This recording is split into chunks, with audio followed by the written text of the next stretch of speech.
Welcome to MMC news.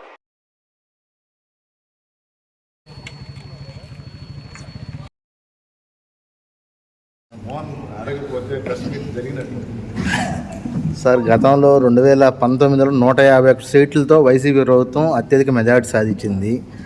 ఆ నినాదంతో why not 175 అని ముందుకెళ్ళిన ఈసారి 2024లో కనీసం ప్రతిపక్ష హోదా కూడా దక్కపోవడానికి కారణం ఏంటి? అదే కదా, రవి కూడా అదే అడిగింది. దానికి సంబంధించి అసెంబ్లీ వైజ్ కానీ జిల్లా వైజ్ కానీ సమీక్షలు జరగబోతుంది. మా అధినేత ఆల్రెడీ డిసైడ్ చేశారు ఎక్కడ తప్పు జరిగింది, ఎక్కడ లోటుపాట్లు. ఒక సమగ్ర విచారణ కాదు కానీ కలిసి కూర్చొని మాట్లాడుకొని దాని ముందు ఎలాంటి సవరణలు చేయాలి, ఎలా సరిదిద్దుకోవాలనే దాంతో ముందుకు పోతాం. ఒకటైతే చెప్పగలుగుతాను, రవి అన్నట్టు ఒక్కొక్కరిది ఒక్కొక్క ఒపీనియన్. కానీ నా ఒపీనియన్ నేను ఎప్పుడు చెప్తా ఉంటాను.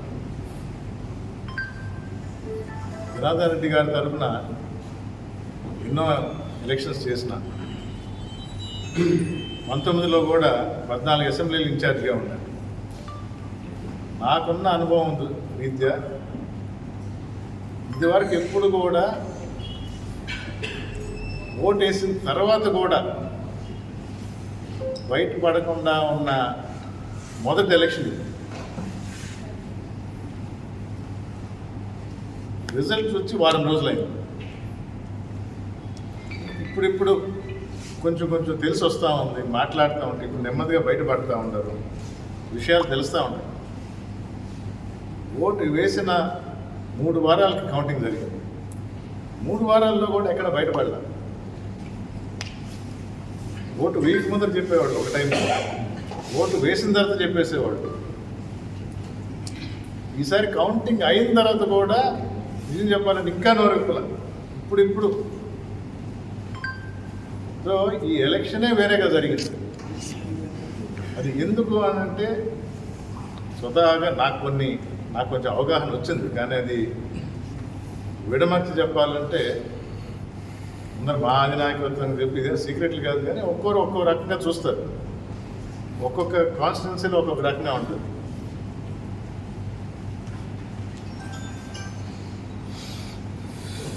ఒక దగ్గర క్రాస్ ఓటింగ్ అయి ఉండొచ్చు, మేము బలంగా నమ్ముతున్నాం.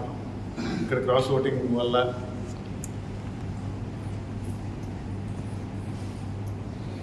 అది ఒక కారణమే కాదు. సో రకరకాల కారణాల్లో స్టేట్ లెవెల్ ఇష్యూస్ ఉండొచ్చు, జిల్లా లెవెల్ ఇష్యూస్ ఉండొచ్చు, అసెంబ్లీ లెవెల్ ఇష్యూ ఉండొచ్చు. ఇవన్నీ కలగలిపి మీరు అడిగారు కాబట్టి ఒక సింపుల్గా చెప్తాను. ఏ హామీ ఇవ్వకుండా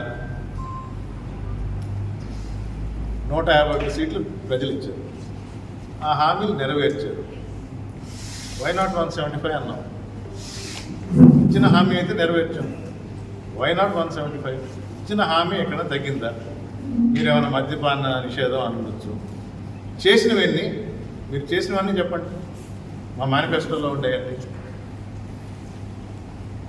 ఏమీ చేయకుండానే 151 సీట్లు ఆంధ్ర రాష్ట్ర ప్రజలు ఇచ్చినప్పుడు చెప్పిన వాటిల్లో 1-2 చేయకపోవచ్చు, చెప్పకుండా ఉండేవి కూడా చేశాం. మరి ఇవి చేసినప్పుడు ఆ హక్కు ఉంటుందా లేదా? ఏమి చేయకుండా 151 ఇచ్చారు, ఇది చేస్తున్నాం కాబట్టి వైనాట్ 175 అన్నాం. ఎక్కడో తప్పు జరిగింది కాబట్టి ప్రజలు గుర్తించి మాకు మీరు అన్నట్టు అపోజిషన్ స్టేటస్ ఇవ్వాలి. దానికి చాలా కారణాలు ఉన్నాయి, ఒకటే కాదు. ఇప్పుడు రాజకీయ ఎలక్షన్ అయిపోయింది, మళ్ళీ మేమేమన్నాం, ప్రతిపక్షం ఏముంది, మేము ఇస్తామన్నాం ఇచ్చాము, వాళ్ళు ఇస్తామన్నారు ఇస్తారా, పాస్ట్ ట్రాక్ రికార్డ్ ప్రకారం మీరు వెనక్కి తిరిగి చూసుకోండి. ఇవి అప్రస్తుతం. ఎందుకంటే ఇప్పుడే వచ్చారు, వాళ్ళకే అవకాశం. ప్రజలు ఎందుకు అవకాశం ఇచ్చారు? నా విశ్లేషణ కావాలంటే 5 సంవత్సరాల తర్వాత మారాడు, అప్పుడు చేయలేదు, ఇప్పుడు చేస్తాడేమో. దానికి కొత్తగా ఏర్పడిన ప్రభుత్వానికి కూడా సమయం ఇవ్వాలి. ఇచ్చిన తర్వాత తెలుస్తుంది. నేను అందుకే చెప్పినా మీకు మీ ద్వారా వెంకటగిరి నియోజకవర్గానికి కూడా వైసీపీ ఒక మేనిఫెస్టో రిలీజ్ చేసింది, తెలుగుదేశం ఒక మేనిఫెస్టో రిలీజ్ చేసింది. ఆ మేనిఫెస్టో మీద దృష్టి పెట్టమంటున్నాను.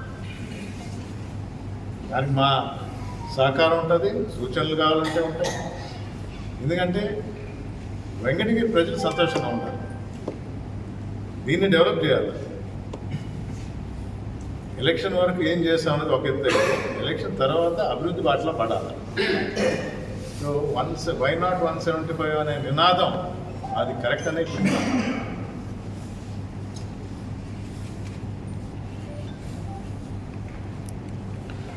తిరుపతి జిల్లా అధ్యక్షుడి హోదాలో కనీసం తిరుపతి జిల్లాలో 7 సీట్లు ఒక్క సీటు కూడా గెలవకపోవడానికి కారణం మీ లిమిట్స్లో, కనీసం స్టేట్ విషయం పక్కన పెడితే కనీసం మీ జిల్లా పరిధిలో జిల్లా అధ్యక్షుడి హోదాగా మా ఎంపీని గెలిపించిన దానికి చాలా సంతోషంగా ఉంది.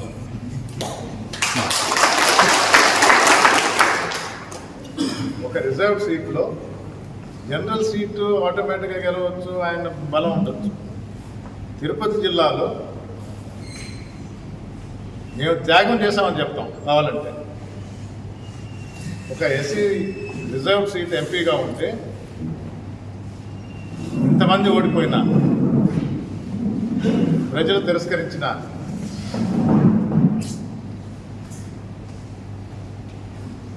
మీకు కనబడకపోవచ్చు, వాళ్ళు గడ్డం పట్టుకోనో బాబానో మా ఎంపీ గారిని గెలిపించాం.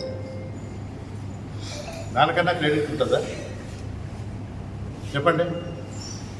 ఒక ఎంపీ కింద 7 అసెంబ్లీలు ఉంటాయి. అంటే ఒక ఎంపీ గెలిచాడంటే 7 మంది గెలిచినట్టే.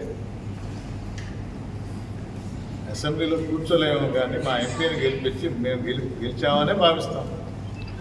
ఆయన ద్వారా మళ్ళీ ఈ తిరుపతి జిల్లాకి మంచి పనులు చేస్తాం. ఎక్కడ ఆగం. ఏ నిధులు తీసుకొని రావాలో, ఏ అభివృద్ధి చేయాలో. వెంకటగిరి కూడా దానిలో ఒక భాగం. గూడూరు ఉంది, సూలూరుపేట ఉంది, తిరుపతి, సత్యవేడు, కాళహస్తి, సర్వేపల్లి, 7 నియోజకవర్గాల్లో ఒక ఎంపీగా కేంద్ర నిధులు ఏం తీసుకొని రావాలో అది తీసుకురావడం జరుగుతుంది. వైఎస్ఆర్ కాంగ్రెస్ పార్టీ ఎంపీ గారు ఆయనకు తెలిసిందే, బాగా చేసిందే ఇదివరకు కూడా, అదే కంటిన్యూ చేస్తాం. ఈ ప్రాంత అభివృద్ధికి మా ఎంపీ ద్వారా మా వంతు మేము పనిచేస్తాం, తప్పకుండా అభివృద్ధి చేస్తాం. శరవణ భవ వర్క్ యూపీవీసీ మ్యానుఫ్యాక్చరింగ్ తయారీ, UPVC mosquito, UPVC Windows, UPVC partition మరియు అల్యూమినియం పార్టిషన్, అల్యూమినియం విండోస్ మరియు అల్యూమినియం మస్కిటో. మా ప్రత్యేకత స్టీల్ ఎలివేషన్ వర్క్ మరియు గ్లాస్ ఫిట్టింగ్ చేయబడును. సరసమైన ధరలోనే లభించును. Contact K Subrahmanyam Achari. Cell number 9706431110. Nellore road, Nagamandiram ఎదురుగా, వెంకటగిరి టౌన్. శరవణ భవ. హృదయపూర్వక శుభాకాంక్షలు. వెంకటగిరి రాజకీయ చరిత్రలో 3వసారి ఎమ్మెల్యేగా విజయం సాధించిన ఒకే ఒక్కడు మా ప్రియతమ నాయకుడు, వెంకటగిరి నియోజకవర్గ అభివృద్ధి ప్రదాత గౌరవనీయులు శ్రీ కురుగొండ్ల రామకృష్ణ గారికి హృదయపూర్వక శుభాకాంక్షలు. తెలుగుదేశం పార్టీ కూటమికి అఖండ విజయాన్ని అందించిన నియోజకవర్గ ప్రజలకు మరియు వెంకటగిరి పట్టణ 5వ వార్డు ప్రజలకు కృతజ్ఞతాభివందనాలు. మీ మల్లారం బాబు, తెలుగుదేశం పార్టీ పట్టణ ఎస్సీసీఎల్ అధ్యక్షులు, 5వ వార్డ్, వెంకటగిరి మున్సిపాలిటీ, తిరుపతి జిల్లా.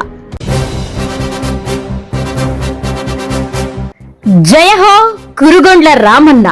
వెంకటగిరి రాజకీయ చరిత్రలో 3వసారి ఎమ్మెల్యేగా విజయ దుందుభి మోగించిన మా ప్రియతమ నేత, వెంకటగిరి అభివృద్ధి ప్రదాత శ్రీ కురుగొండ్ల రామకృష్ణ గారికి హృదయపూర్వక శుభాకాంక్షలు. తెలుగుదేశం పార్టీ కూటమికి అఖండ విజయాన్ని అందించిన జిల్లా ప్రజలకు మరియు టీడీపీ, బీజేపీ, జనసేన పార్టీ శ్రేణులకు ధన్యవాదాలు. మీ తాళ్లూరి వెంకటరత్నం, టీవీఆర్, తెలుగుదేశం పార్టీ, తిరుపతి జిల్లా తెలుగు యువత అధికార ప్రతినిధి.